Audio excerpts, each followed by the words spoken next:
kind of digging this music that we got. I do too, man. Can you dig it, Chicago? Welcome back, everyone, to Windy City Digits. Thanks for tuning in. Thanks everyone watching on Facebook and Twitter and YouTube. It's our usual WildCard Wednesday live stream where we talk about basically anything that anyone wants to talk about. It's wild and crazy, guys. All right, so we usually have a food question every single week. So I came up with one for today. Okay, what's your food question, man? I was going to save it to the end. What's up, Skokes? Save it to the end, man. Let's save it for the end. Skokes, are you at camp today? Yeah. So, okay, let's start there. Let's start with the Bears.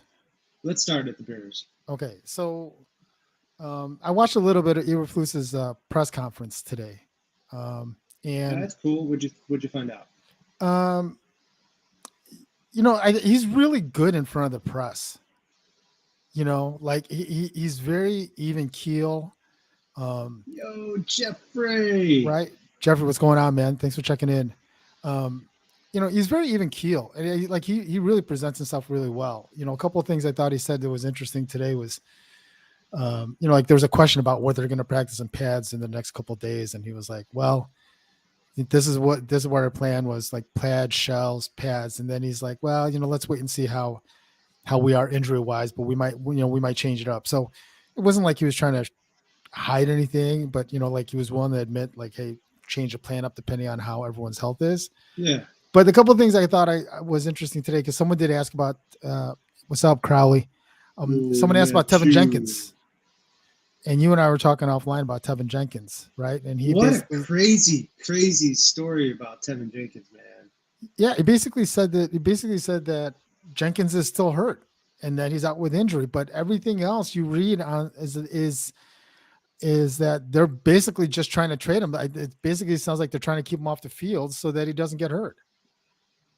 Yeah, I literally here. I'm gonna share a tweet from Peggy Kaczynski. You know Peggy Kaczynski? Do you know Peggy Kaczynski? I don't know her personally, but I know who she is. You know of her. Yeah. So, there's some really good women commentators out there. Peggy Kaczynski, Courtney Cronin, Alyssa Barbary. Yeah. Yeah, but they don't get as much notice. That's kind of disappointing me. So, confirms are actively trying to trade Tevin Jenkins. Yeah. Contrary to what Eberflus saying. Now, that was 7 hours ago. And then if I were to go to a different tweet later on, someone else literally said he's just injured. Just injured. Yeah. I don't have any doubt. I think they're trying to trade him. I think that they're trying to move him for sure. Right. But you're not going to come flat out and just say, hey, look, we don't like the guy's attitude. Right. There's a conflict here. We're just going to keep him out of practice. Right. No, and Matt's right. Don't believe everything you hear, Carl. Are you kidding me? Yeah. Just don't believe it. Yeah. We don't know all the details. Correct. I know. That's very true. That, man. Right. It's like Contreras and Happ. We didn't know that. We don't know what they talked about with Contreras on their contract. Yeah. Right. We don't know. Well, look, whatever the situation is, he's not practicing, and it doesn't sound like he's part of the plans. He's not practicing, man. But neither is Roquan. Look, and while it might be a distraction, right? I mean, like they just seem to be moving forward. Who's worried about Roquan? I'm worried about Roquan. I'm not worried about Roquan. Carl's not worried about Roquan. He's not worried about Lonzo Ball either. Look, but Carl is worried about the Sox. You're all over the place. Where do you want to stay? Let's stay with the Bears. You're going all over the place. No, it's just the theme. Well, I'm not worried about. I'm still sticking to the Bears. I'm just telling you. I'm not worried about the Bears. I'm not worried about the Bears. I'm not worried about Zoe. Correct. I'm not worried about Roquan either. Roquan, this is a veteran move by Roquan, right? Being able to basically hold in, not have to go through the training camp, and then basically be able to sign either for the last week of training camp, Because it sounds like Flus is working him pretty hard. Skokes, you might be able to comment on that since you've been out of camp, but like it sounds like he's working him pretty good the first couple of days in pads. Well, he remains. I mean, Roquan's on the sidelines, signing autographs, posing for selfies. Right. Yeah. Yeah, it's not good. I agree. Pay him the money. I don't think that's. I think at the end of the day, he's going to get his deal. Yeah, I certainly hope so. But they said according to the Bear Bleacher Nation Bears, they said they got a ways to go still. Well, because part of this is Roquan's like fired his agent. I think he's negotiating his own contract. He doesn't have an agent for this, so he's basically trying to do his own deal. Definitely pay that money, man. His money, man. So I'm sure that's part of it too. Yeah, he's one of the top people at his position. Didn't they rate him in the top 10 at his position? Maybe top 5. I'm pretty sure as far as that position, yeah, he's one of the better linebackers for sure out there. So, I heard that the Bears' offense looked a little bit better today. Yeah, look, I think the fact that he's trying to make him, he's trying to make him pay attention to detail. Yep. I think that's a great thing. I think that like the more they concentrate on those little details, then it just becomes second nature, and those things are become natural. Oh, natural. Yeah, which was look. There was something else we were talking about offline. What were we talking about offline, buddy? We were talking about how we're talking about our future pizza. Oh God, here we go. Completely out. This is where the awkward comments come in. So it's not. It's when we argue. The fact that Trubisky made a comment about how last year's coaches. You want to tell them what this is brought to you by?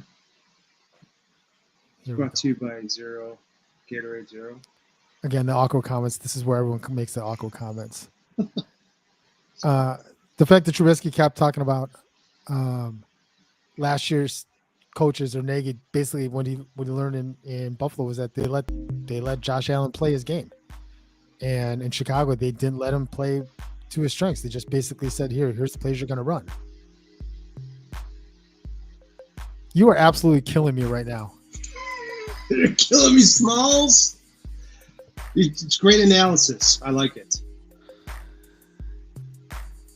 I just felt like feeding the ducks. This is the name. This is the name of the song called "Feeding the Ducks," guys. All right, let's go to Skokes' comment. I saw that. There's a good video of Komet making that nice catch. I also saw Harry making a good catch yesterday as well. I've heard some good things about Pringle. And also, you know how to say St. Brown's name, Equiminius. Yeah, from what I heard, he had a good day today too. Well, Eberflus commented that he's pretty happy right now with the receiving core. Yes, and did you hear? Okay, so this was an interesting comment I heard today. Was from Montgomery. Did you hear about that? I did. All right, so one, he declared that their backfield like amazing, and I think we concur that they have a really good back tandem, right? I concur. All right, but he also talked about his depression. Did you hear about that? I did. And I thought that was kind of interesting. I heard ESPN was talking about it, and I think reporters were going to ask him if he actually gets treatment. And then they talked a little bit about how the Bears, when they fired that one guy, Soup Campbell. Yeah, when they fired Soup Campbell, what they did is they spun it in the direction where they were hiring like a personal, I don't know, not psychiatrist or whatever, but something like that for the players. So I think the ESPN 1000 was thinking that it sounded like someone had talked to Montgomery, like a sports psychologist or something like that. But they talked about the depression in athletes, which I think is a really good thing to talk about. And some people poo-poo it, but It sounded pretty amazing for the guy to actually realize it, talk about it, and get through it. Talking about how he puts a lot of stress on himself, and us fans, we boo people, we spew nasty stuff at some of these guys, and they're regular guys. Well, yeah, I mean, look, they're people think that they're paid all this money to play this game, and that they're supposed to be perfect every single time they step on the field, right? Look, there's a lot of work behind the scenes that go in there, and look, a guy going over the middle doesn't intentionally try to drop a ball, right? But when he drops the ball, the guys in the in the end zone that pay $1,000 a seat, right? They lose their mind. Yeah, like Jeffrey. What are you depressed about, Jeff? What's the one team that you're depressed about the most right now? I wonder who the saddest fan is in Chicago. Because we got a whole bunch of them. I'll tell you. I was sad that we lost Vin Scully. That was sad. That was kind of a bummer. Yeah, I don't know about you guys out there like Matt or Skokes or Jeffrey, right? I mean, I remember all those games I used to listen to Vin Scully call. I mean, obviously we didn't get the Dodger calls, but just the national games that he called. He announced a lot of games. Right. Jed Hoyer.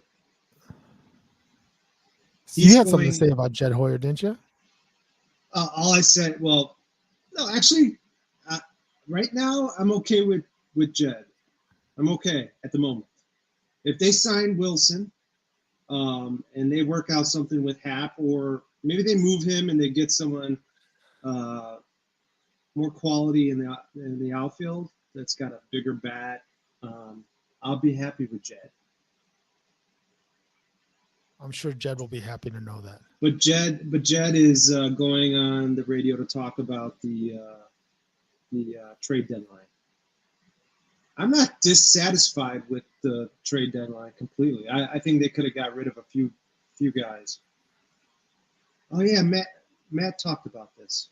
Crowley, I saw that video of what is it, Joe Smith, I think his name is, right?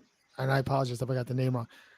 I saw the video that he put out there of him making his little tribute during the game last night, and I thought that was pretty cool. I mean, to be the guy to replace the guy. Yeah. Look, putting that up there. Yeah. Skokes, I'll talk about this, right? Because Vic's not much of a hockey fan. Yeah. Look, Pat Foley. I heard about it plenty though. Pat Foley was huge. Pat Foley was the best announcer. Yes. The Bannerman call still lives forever. Yep.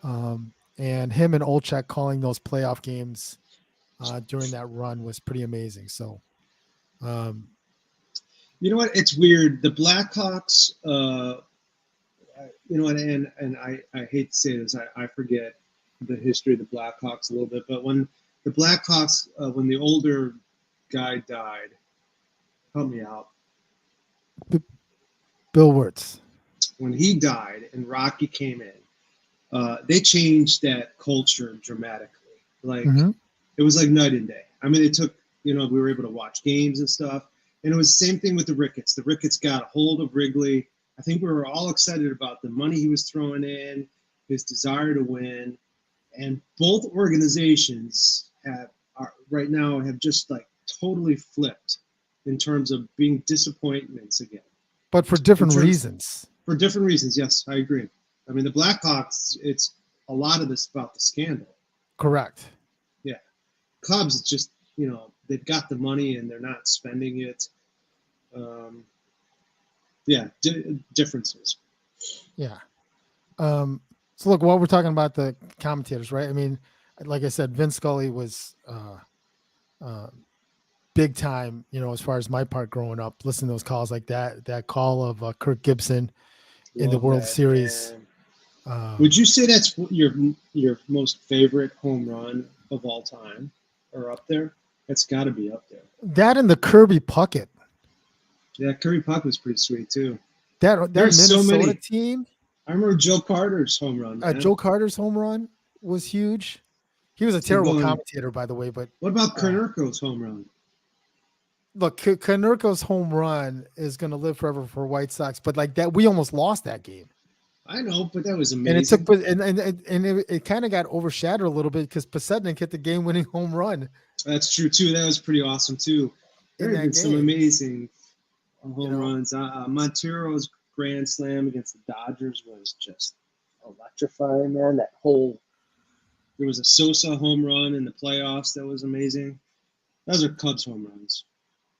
But, so you were a Cub fan growing up? I mean, did you like when they did like the Harry Carey and Milo Hamilton and Tom Brent, where they like they would call 3 innings and then they switch the announcer and then they go back to Harry for like the last 3? Did you like that format?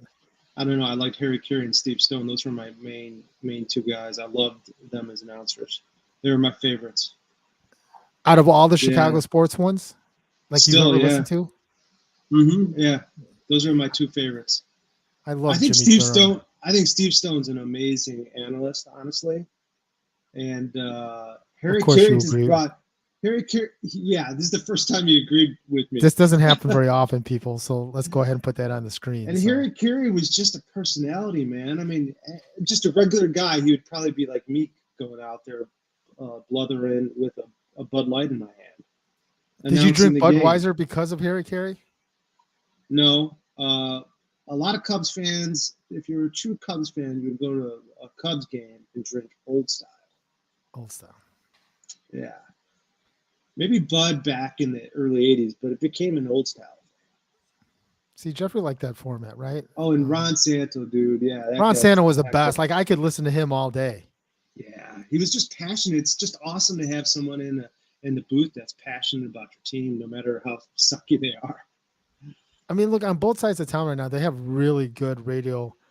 I mean, I get that we kind of stole Len Casper, right? But Len Casper and Pat Hughes, I love listening to Pat Hughes. Pat Hughes is amazing. Love Pat Hughes. And his home run calls are the greatest. Yeah. It would be great to get like one of those guys on the show. Chuck Swirsky, that guy's like an amazing man. I mean, you should see the things that he says about people. He's always positive.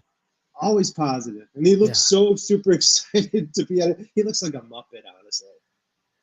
Yeah, look, I guess we've been kind of lucky with all the broadcasters we've had. Right? I mean, like, look, you can tell between like Adam Amin and Stacey King, like they're really good friends. And, and Olchek and Foley, you could tell they're good friends on and off the broadcast, right? Yeah. But Pat Hughes, I mean, like, I just love the home run calls. Like you could tell, like everyone in the park knows it's already gone, but the way he just describes it is just, I think it's pretty cool with him. Hey, we talked about this earlier. Did you guys see the what Trubisky said? And I'm just putting it on the screen. What Trubisky learned about Nagy in Buffalo. We talked about it right before we got on. So what did you learn, Coach? Trubisky is basically saying what we knew all along. Like they didn't let him play. Right? They didn't let him play. They didn't look, how do you go from being a Pro Bowl quarterback in your first or second year, right? Your first full season, from a Pro Bowl quarterback to being that kind of garbage in 2 years. And it had to be the coaching. They literally tried to stick a round hole into a square peg with Trubisky. Yeah. They tried to shove him into an offense that wasn't going to work.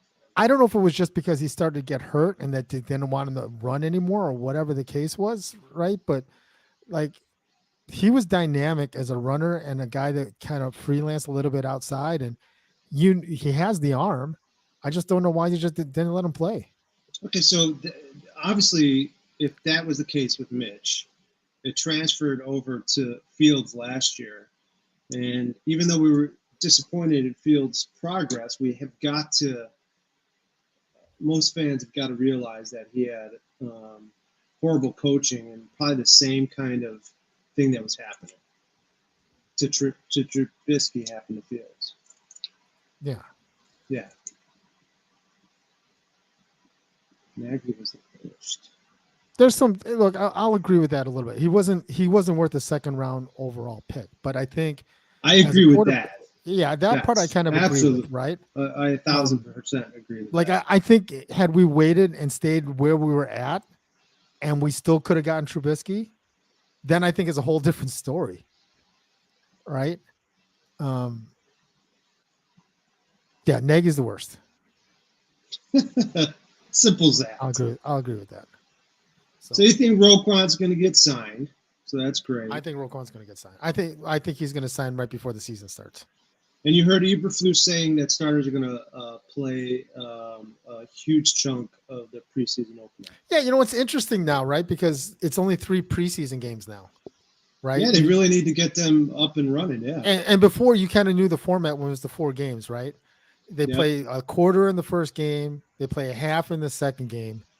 In the third quarter, they play a little more. The third preseason game, they play a little more than a half, and then the fourth preseason game, you don't put the starters anywhere near the field, for the fourth game. Now that it's 3 games, it'll be interesting to see how many plays each of these starters go. My guess, I would think the offense plays a little bit more than the defense does.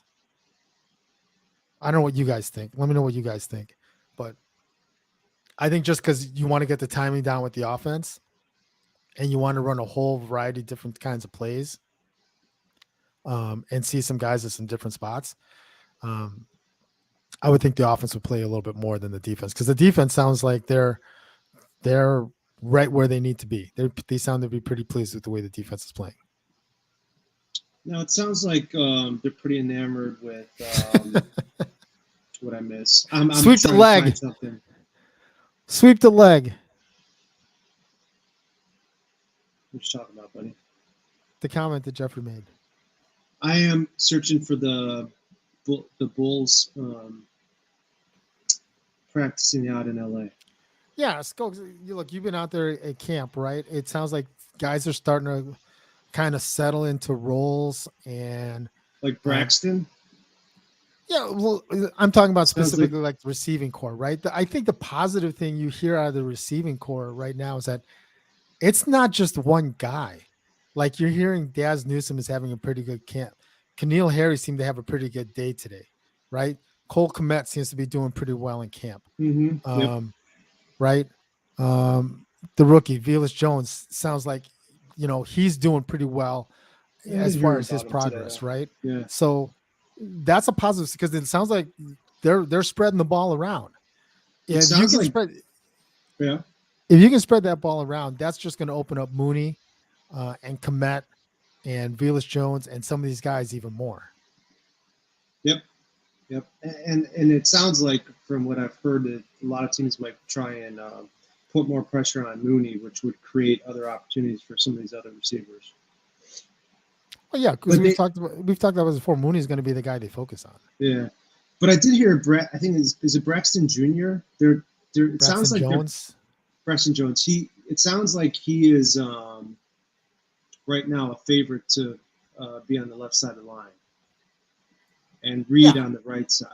Eberflus actually talked about that today. He was saying that one of the things that kind of gives him his advantages is athleticism. Mm-hmm. He seems to be kind of, being able to get out there, and move pretty well. And he seems to be holding his own. So it sounds like his footwork and everything seems to be going pretty good. So good sign for the Bears, right? But the other thing you and I talked about today was this. What are you showing me? What are you showing me? I was showing you the Bulls. Yeah, that's what I was about to talk about next. They're almost the whole team's in LA.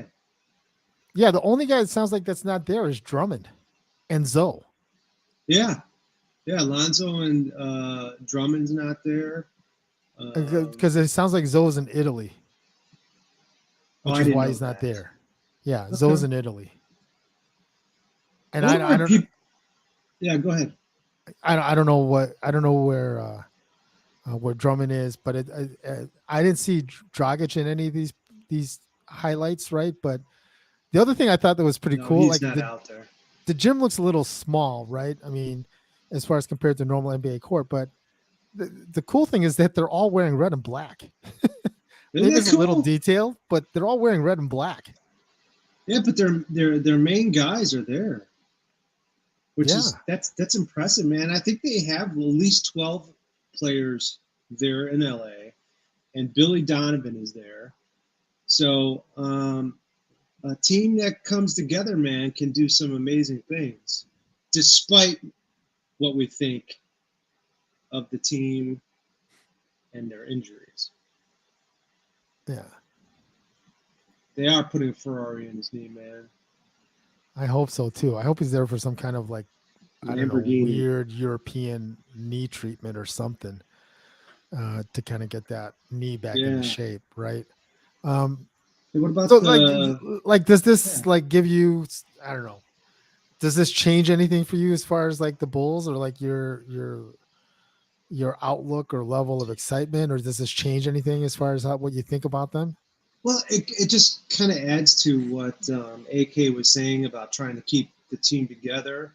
Run it back. Um, yeah, and he says that the championship teams, teams that are competing in like top four spots, are teams that stay together. So, and it looks like they like each other. I mean, like that's kind of insane that many people went out to LA, even though I know some of them live out there. But yeah, it excites me to see them working together, doesn't it too? I mean, we've all been on teams. Not all teams like each other. When you like each other, you tend to fight for each other better. I think if nothing else, it's just going to show throughout the season. Like they really aren't going to care what anyone else says on the outside, right? Yeah. Like they're going to, like if they go through a rough patch or like people are to start saying, DeMar's scoring too much. Zach's got to take over some more, or Patrick Williams isn't playing up to speed. Like we need to trade him or get rid of him. It just sounds like to me like they're just going to they're not going to listen to that noise. Like they know what these guys can do. They know any given night it's going to be a different guy. Zach could be the guy leading one night, could be DeMar another night. It could be P. Will another night. It just sounds like to me like they just aren't going to care. They're just going to play their game, and they're just going to have each other's back. Yeah, I agree. Right. I 1,000% But agree. you know what? It'll be interesting. It'll be interesting to see how Dragic and Drummond and Dalen Terry fit into that mix. Yeah, I still don't think Terry is going to play a whole lot, man. I mean, unless someone gets hurt. I think they're going to take their time with him and pick some small minutes for him. You know what? The one small thing I think that, I don't know, that I might read into it is the fact that Kobe White is there. I think is a huge deal. That is, because I mean that guy took a lot of heat. I mean he's had to hear all the rumblings about his inconsistency and lack of scoring off the bench.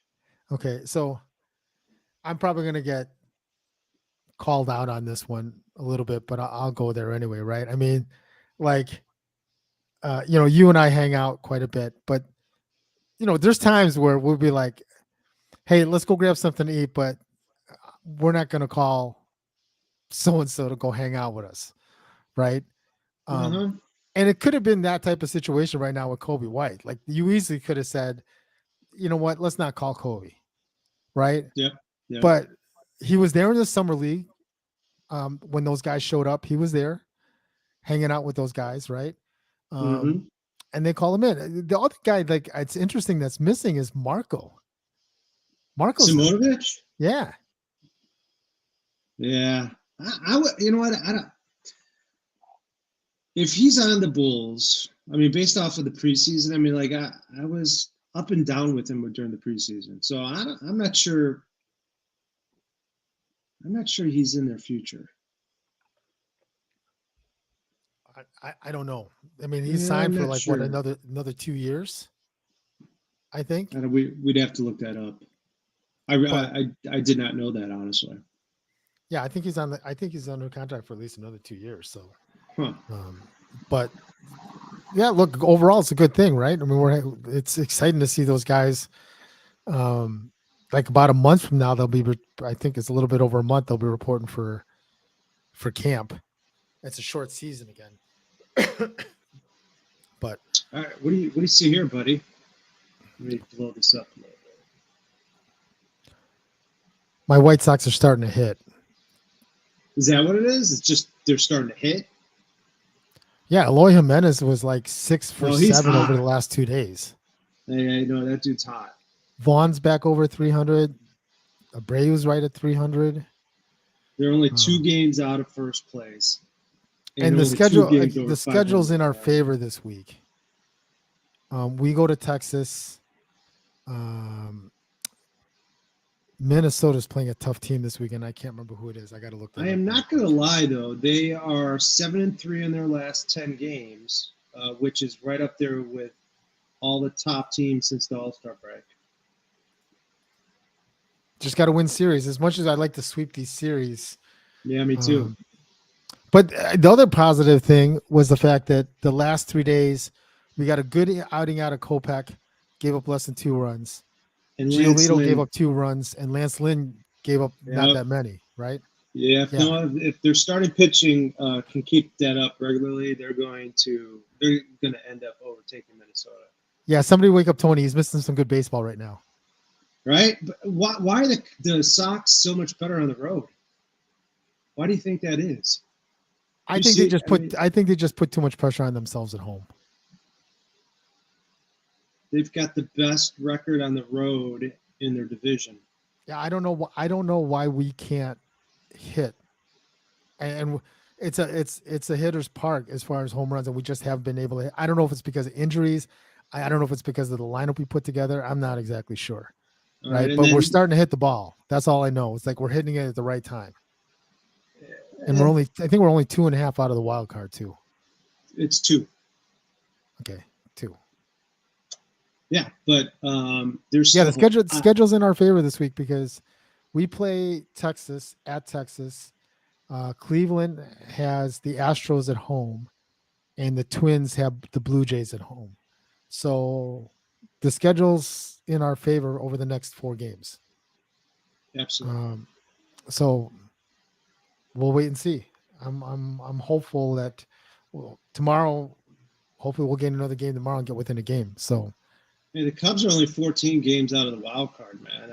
All they need to do is win like 25 in a row. Hey, how many did the Cardinals win last year? Cardinals won like 19 in a row.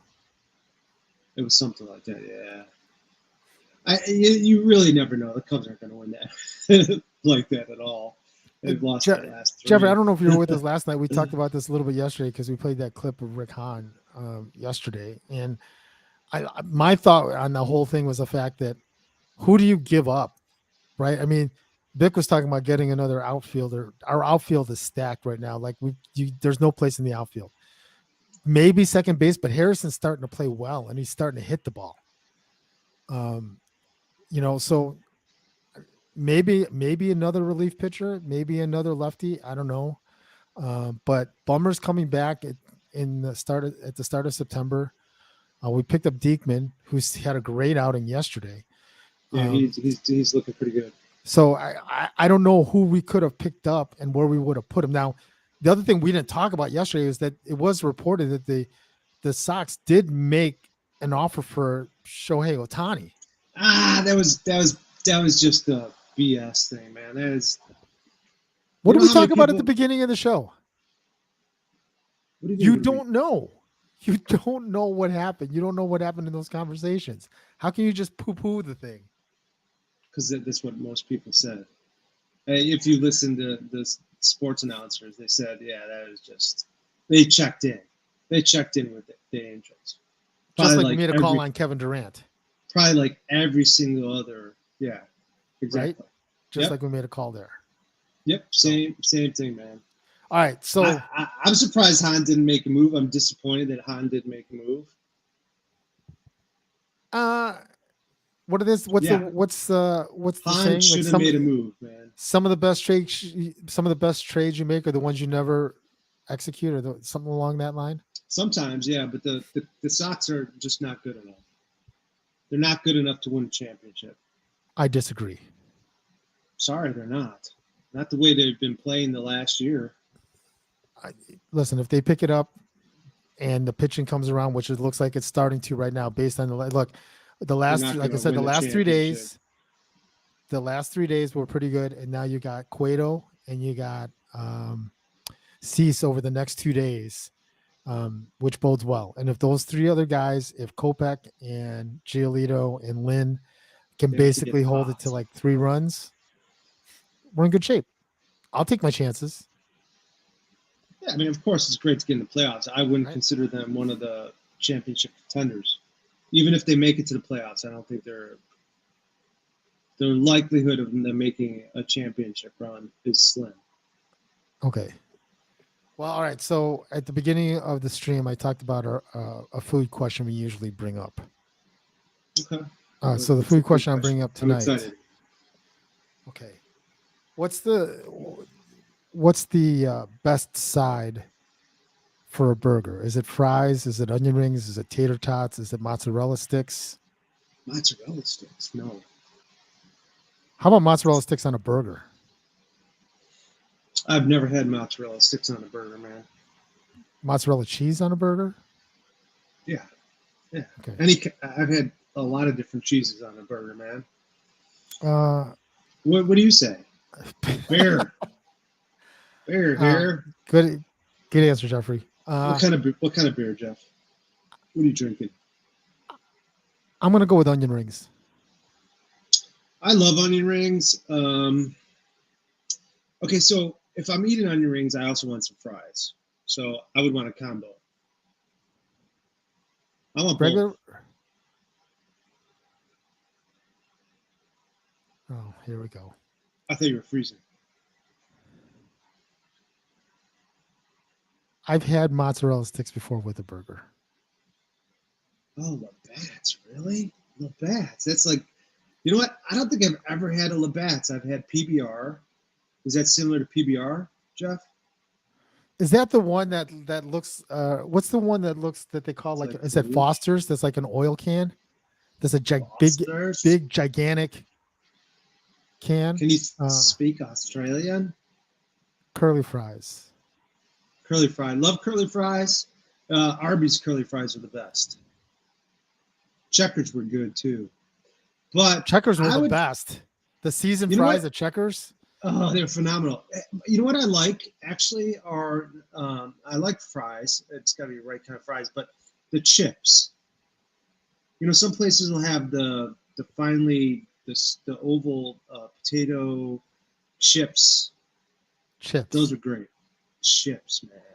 Seasoned or not seasoned? The chips? Yeah. Either one's good. I like seasoning on my fries. If I go to Red Robin, I put that seasoning on there. I like Lowry's. This is Katie's favorite part. This is Katie's favorite part of the podcast. It's food. Yeah. Where we talk about the chips. Yeah, the homemade chips. Really good, man. So we got to vote for Labatt's Blue. We got to vote for curly fries, crinkle cut fries. I said onion rings. Blue. What did you say? I said combo. Katie, when we get sponsored by Dunkin' Donuts, you know who I'm calling first when Dunkin' Donuts sponsors the show. I want to get sponsored by like Blue Malnati's or Paisanos. Okay, next episode we'll talk about pizza. We need to go to an establishment and do some food comparisons. New Orleans. Chili cheese fries with them. Yeah, chili cheese fries are solid. But chili cheese fries without the beans. I'm not a big fan of chili with the beans. So it's just got to be like the regular chili. Beanless chili? The beans. Yeah, without the beans. Does it hurt you or something? Or you just don't like beans? You don't like I just don't like beans in the chili. I'm not a big fan of beans in the chili. How about burritos? Do you have black beans or brown beans in a burrito or a burrito bowl? Because we talked about that. You like your bowl? I don't go with the beans either. In there either. No beans. All Okay, so a hot dog and beans. Didn't you have that as a kid? A hot dog and the bush beans. My dad used to serve hot dog with pork and beans without the bun. That's what I mean. Yeah. Yeah, and cut up the hot dog, right? Yes. Did you like those? It was okay. You later I on ate you went it. to the bathroom and threw up. I ate it. Yeah, that's not. It's a. But problem. I'm Filipino, You and need help. any Filipino knows, like, the big thing with Filipinos and hot dogs, you put hot dog in the spaghetti. Frank and beans, buddy. Frank and That's beans. it. Yeah. Yeah. Yeah. Growing up, Great- that was a big deal. Great question, Carl. I like Right. that. So, all right. Well, good. Yeah. Thanks for everyone coming in on the food question tonight. I thought that was a good one. So, all right. Thanks everyone for tuning in to the live stream tonight for another WildCard Wednesday. Thanks for being here tonight. If you haven't had a chance yet, hit the like, hit the subscribe, hit the bell to get notified on future episodes. I think we'll be back tomorrow. I'm not sure yet. We'll see, but pay attention to Twitter and the Facebook stream and YouTube. I think we need to do a regular episode, buddy. Yeah. We'll figure that out. All right. Thanks everyone for tuning in. Peace. Love. And digits.